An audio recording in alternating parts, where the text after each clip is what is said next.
Hello and welcome back to Let's Play Shadowrun Hong Kong. And I believe last we left, I got through the first part of the tutorial after two tries. But to be honest, 3 or 4 tries. You just didn't see some of them recorded. A lot of those other tries were me thinking there was some glitch or something that got messed up and restarting because I didn't know what was going on. And turned out to be I just had to make a move to start the dialogue again. Forgot that. Um, but most of it was I really screwed up the tutorial, the one of the tutorial fights. But now we are in the sewers. We've gotten away, and we're going to go need to get our sins burned clean of us.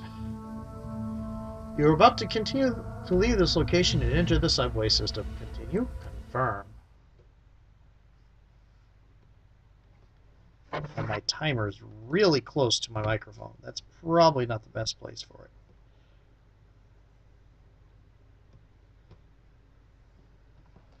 it. Sinless. You scramble up a ladder and through an access way where the sewer system spits you out into the Hong Kong Mass Transit Railway System, the MTR. Crossing the rails, you climb up to the platform and into the station. Above you is Heoi, where the rat shaman and the little decker plan to plead your case to kindly Chang, the one woman they know who can help you get underground and off the grid fast. But there'll be a price. Chang is a triad boss whose favors tend to come with strings attached, don't they always? The sounds of a waterfront at night leak down from the stairway to the surface. Peering up the steps, you can catch a glimpse of the night sky, overcast and low. So again, people, is the side getting more orange as the loading continues? Nope, I'm just imagining it. So, side bet, people. Will I trick myself into becoming a toady to some major oppressive group like a corporation or a dragon again, or a corporate dragon? Um, or am I, or maybe a triad, or will I get to the end of this and not become a total tool while at the same time avoiding making enemies that are so much above my head, far above my head that I probably won't survive, i.e., Apex. Um, I think I'm going to talk myself into making myself a tool again. I'm hoping it's not the triads. That's definitely something. The triads are a starting boss, and the ones that I end up talking myself into being a tool to generally turn out to be the main antagonist or the main group, or have two major appearance. Lothweir was sort of vaguely involved in the Dragonfall thing, and I will admit that the Elven Corporation that Charming ends up working for is very prevalent in the later parts, in several parts of the first one. But anyway, so yeah, the first one, yeah, there was a lot of signs of it. I ended up working for them. This will be interesting. Do you need a security chief? Well, not an orc, but I have something in mind for you. We now have 5 karma.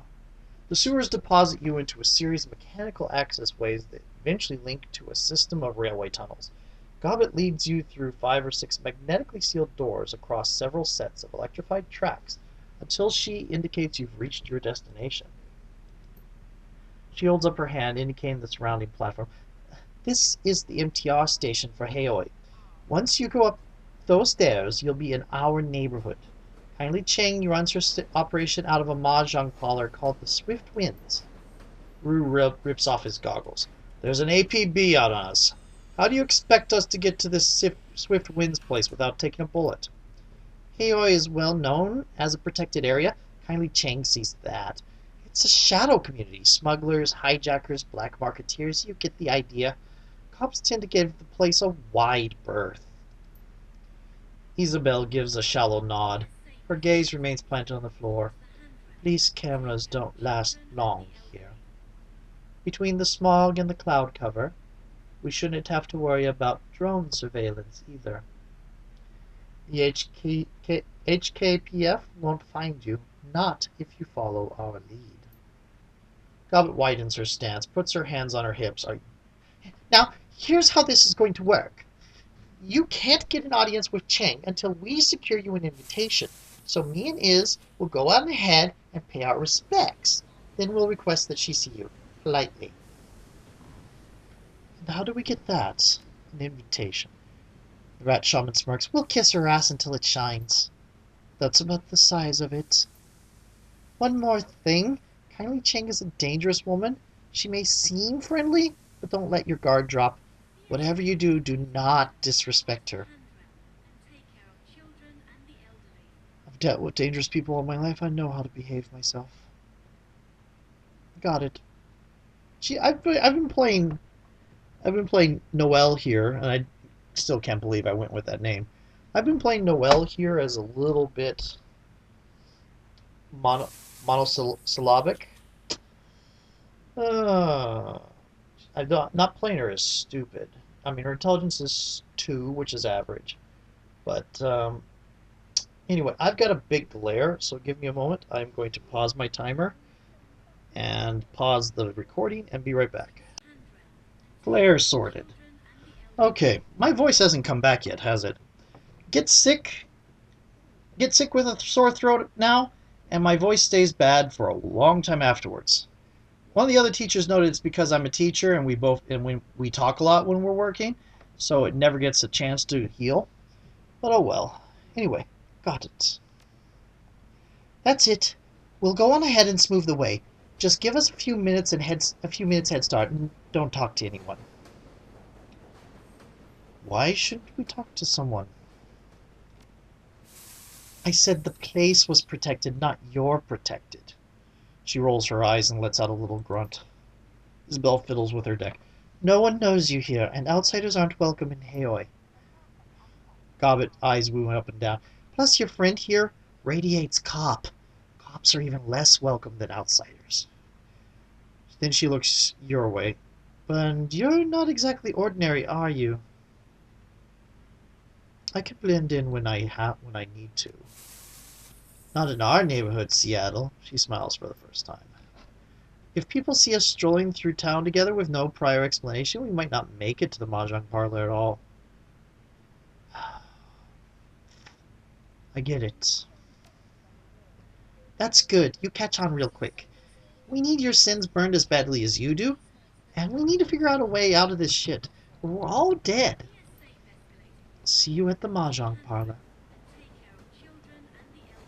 Shadowrunner's footsteps quickly fall away, and then you're alone with Wu. He grunts something unintelligible and begins panther stalking back and forth again, boot prints of sewer water and muck marking his path on the subway platform behind him. I have to say again, I really like this compared to last time I was playing this and just by itself. I didn't get very far because I decided to save it for Let's Play. So I've been kind of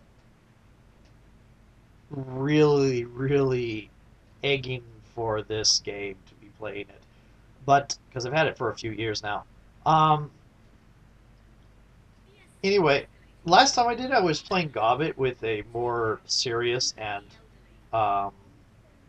straightforward voice and kind of no nonsense style voice accent. And I like this kind of sounding uncertain but still being very competent combination rather. I'm not sure why, and I'm not entirely sure whether it's an affectation of hers or she really is a little bit hesitant to talking to people.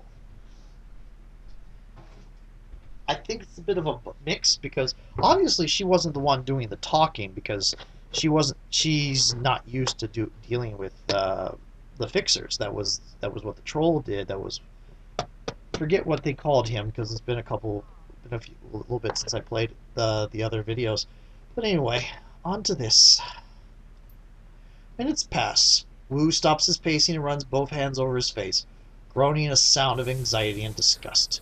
It dissipates and he stands there silently, his hands covering his face and his shoulders shaking with emotion. Then he begins to laugh. It's a laugh that comes from down deep, from the place where fear and frustration and impotence swirl. But the barrier holds. Wu focuses, taking control of his breathing, and his laughter begins to slow. He becomes himself again. Oh my god, Killeen. An aftershock of laughter shudders through him. Are you fucking kidding me? Excuse me. What the hell are we doing here? How did we get into this? He drops his hands and turns to you, shaking his head in disbelief. I think I'm going to lose it. Go ahead. We're alone. Wu walks to the wall of the subway station silently. He stands there a moment lost in thought, and then his fists explode in a flurry of punches. He hits the wall hard, sending plaster crumbling to the floor at his feet. The orc breathes heavily for a moment, head down, hands on hips, spent. Carter is dead, Killeen. They fucking ended her. He puts a hand to his forehead. I don't know what I'm going to do now. You crawled out of worse places before you met her. Sounds like she was more than just your partner. Stop putting a British accent on me. I grew up speaking Cantonese learning Cantonese from a Hong Kong native and living in Seattle. I do not speak with a British accent. Thank you. He turns to you with a blank face. More than just a partner. Of course she was. She was my training officer. Then he gets it and his hackles raise. She was my training officer, you idiot. My mentor.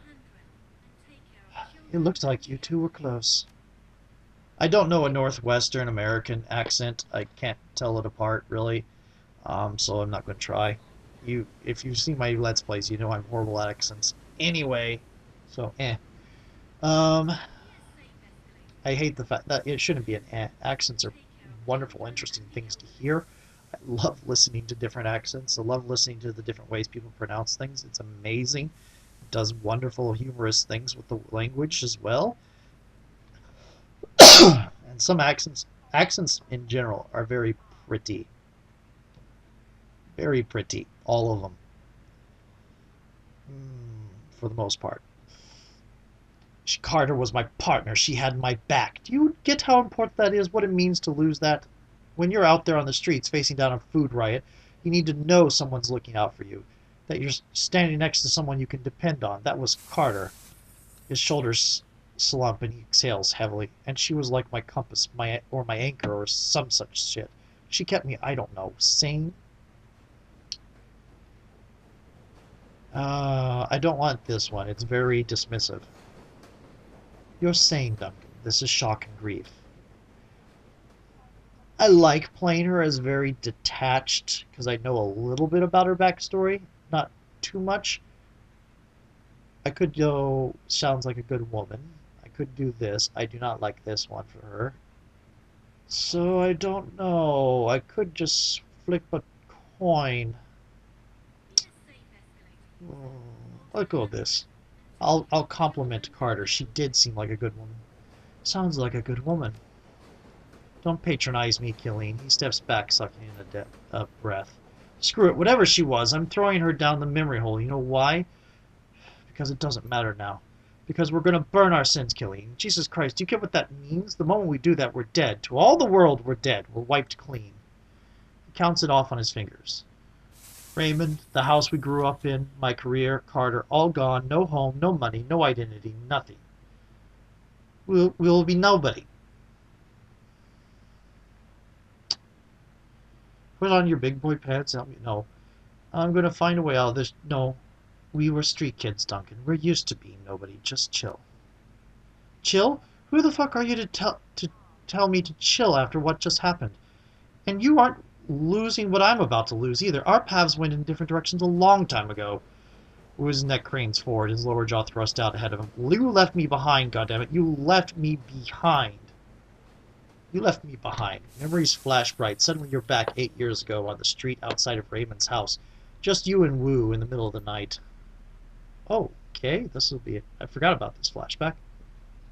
Can't remember what's on it either, so this will be interesting. I'll probably start remembering it very quickly. You can't just leave like this, Killeen. Okay, so there's a younger version of Wu. They didn't make younger versions of the portraits, despite the fact this is 8 years ago. What am I going to say to Raymond? You know how he is. I got something to attend to, Duncan, and it can't wait. Yes, I'm changing her personality a little bit for this. That's what you keep saying, but you won't tell me what's going on. What is so important that you have to run out now, in the middle of the night, without even telling Raymond why? He's distraught. You can see it on his face, hear it in his voice. He used to be lost without you. Tell the truth. These are all marked truth. It's a job too big to pass up. Come on, Duncan. We could use you. You're good in a fight.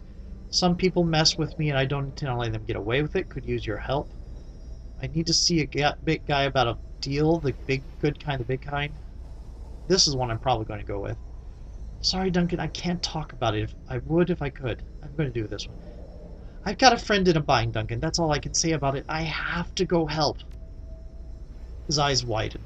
I thought I knew all your friends. I don't like this, Killeen. It sounds like the kind of shit we said we'd leave behind. Look, whatever's going on, I can tell you one thing. Raymond will not approve. Deal with that. I'll deal with that when I get back. I won't be gone long. I know. Why do you think I'm sneaking out? Be back before the weekend? Doesn't approve of anything but the life of a wage slave? No, I don't like that one. I'll deal with that when I get back. I'll be back 2-3 days tops, max. You remember the look on Duncan's face as you walked away. The events that followed were a blur, one that you don't care to remember. 3 days later, you were behind bars in a private corporate prison. No interrogation, no charges, no appeal. Years later, some corporation bought some other corporation, and the new board of directors pushed through some sort of reform agenda, and the higher-ups gave an order. And then you were out, with a few hundred new yen to your name, and one scary-as-hell non-disclosure agreement ensuring your silence. Basically, what the hell is this private prison here with these people that have no... This is a huge PR risk, and a huge security risk as well. This could open us to lots of crap with Shadowrunners coming out of the woodwork. Just release all those people. Why don't we just kill them? Because that's even more problematic. We could just feed them to the ghouls. Well, now that you think about it... No, let them go. Free them. That's the easiest way. No one's going to notice a couple more homeless people. Not that it mattered to you anymore. You were starting fresh, determined. Until Raymond tracked you down, left you that voicemail, brought you to Hong Kong, and back together with Duncan Wu. Okay, I vaguely remember that now. You realize that Wu's been staring at you. Now let's hear it. Where the hell have you been all this time? Why didn't you contact me? At least to tell me you were alive. It's not my fault, alright? You're pissed I didn't talk. Okay, I played her as very detached. Could I have her lose her temper here? Here, yes, I will. You're pissed that I didn't contact you. I was locked up, Duncan, for years. You're a cop. Why didn't you go looking for me? You think I didn't? I tried everything. You were completely off the grid. The information finally sinks in and he dials back the attitude. And now I understand why. Locked up, huh? Shit. A range of emotions play across Wu's face. He stares at the ground for some time, before finally looking back up at you with a heavy sigh. And one thing I would like to notice, why didn't you go looking for me? Her assumption was the only reason why he wouldn't find her is that he didn't try. That is a huge amount of confidence in... she certainly has confidence in his abilities. Interesting. Wow. I really don't know how to process that one right now. He shakes his head. I don't know. If we're still alive tomorrow, we can talk more. This shit is too much. We are marooned on this island, hunted by the cops. My partner is dead. Raymond is missing, and we're about to go see a crime lord about erasing our goddamn identities. And as a bonus, our only allies are a pair of tiny criminals who would kill us if they could, so they didn't have to deal with us. With this, he rubs his head viciously. And note that huge summary because it's assumed you're coming back to this after loading the game. I'm guessing. Listen, Killeen, back in the Barrens. Whenever I was out of control, you just handled the situation, remember? With Carter gone, I'm just a raw nerve. I'm afraid I'm going to slip back and people are going to start getting hurt again. I got your back, Duncan. He stares at you hard, like he's trying to see something inside your head. We'll see, just don't press it. I need time to get used to you. Now let's go meet that triad woman and get our damn sins burned. I want to rip off the bandage as fast as I can. Okay. I had the volume kind of down low. Heoi, a makeshift boat city latched onto the Kai-Tak riverfront like a parasite. Behind you, a massive snarl of dark and derelict high-rises dominates the horizon, a walled city. I don't see a mahjong parlor. You said something else, and I was looking at the yellow text when you said it. Use intercom? Let's see. Let's go exploring around. What's the worst that could happen? Massive steel security doors set into the bunker like a concrete wall. There is no sign or identification of what this place is. Battered intercom is encased in a cage of welded steel and armored glass. Grainy letters are barely readable on the screen. Chrome Alley, medical services and mechanical repair. Premises protected by deadly weapons and infectious diseases. Walk away. Okay, you're a street doc.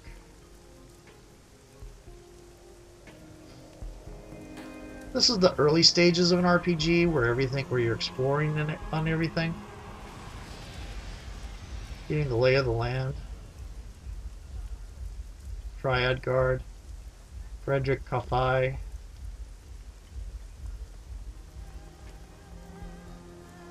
The thug looks at you, dead-faced. Despite his street clothes, he wears a high-tech earpiece.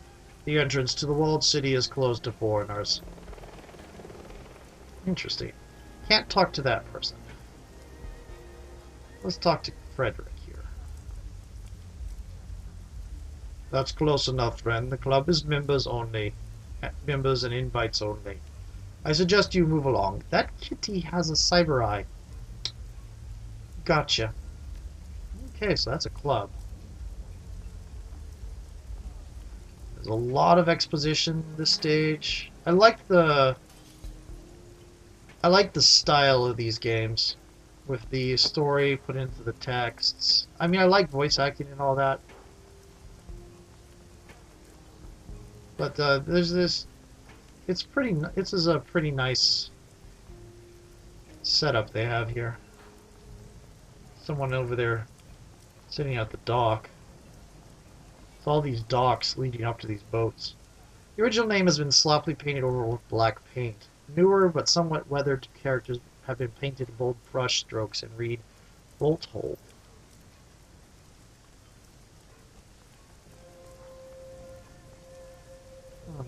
Nothing over there.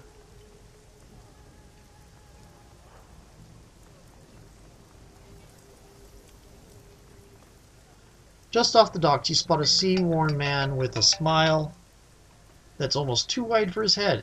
His teeth shine white against the thick black bush of his beard. His clothes are a myriad of colors and patterns and fabrics, a smattering of cultures draped across his body. If there's anything he's clearly advertising, it's the extent of his travels. You see something you like? His voice is coarse, like steel wool on your eardrums.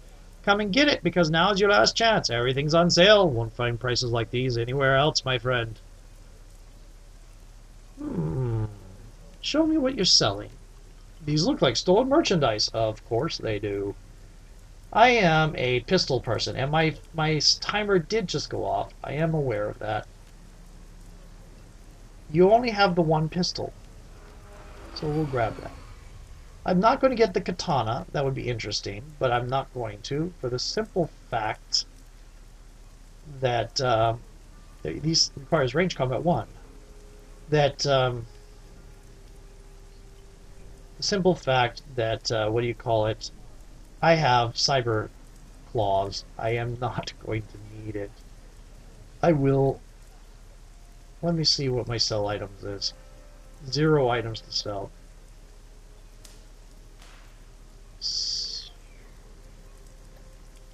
Close this. I am going to buy a med kit and another med kit. I could buy the dock wagon trauma kit. I think I will. Do I have enough for a grenade? I do. I am going to get that and that. Nice.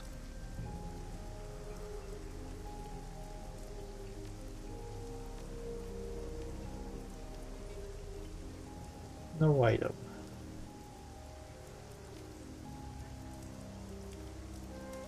Duncan. Oh, I can't control his item?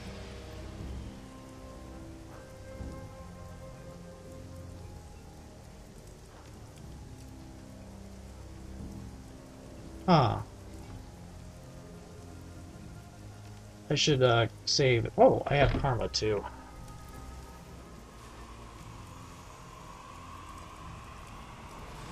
What's your gear? You don't have gear. Why don't you have gear? I think we'll end with spending some karma.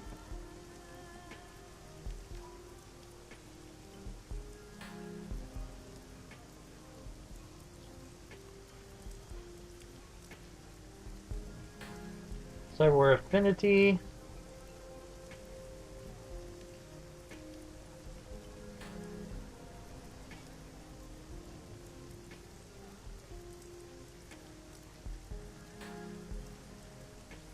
I can increase the basic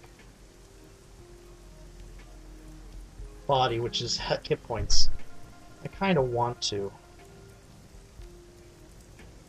Increasing quickness here, I could do this and this. This and this.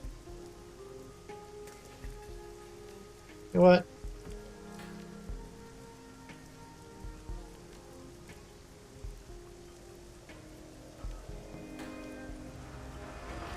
Critical okay,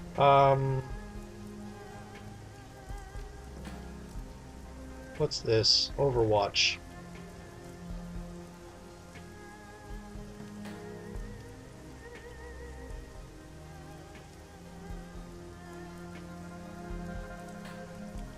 Okay.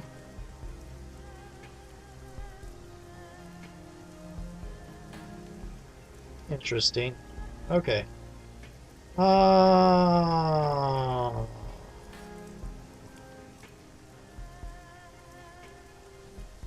going to increase the hit points. Then I have one, so I'm going to keep the one. I'm going to save.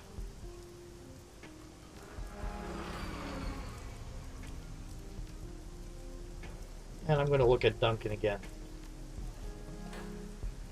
Duncan likes rifle. Do I have enough for a rifle? And does...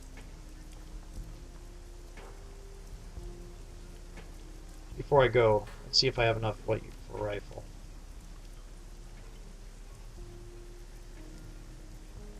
I do not. I have enough for a shotgun. Is shotgun a separate skill? It is.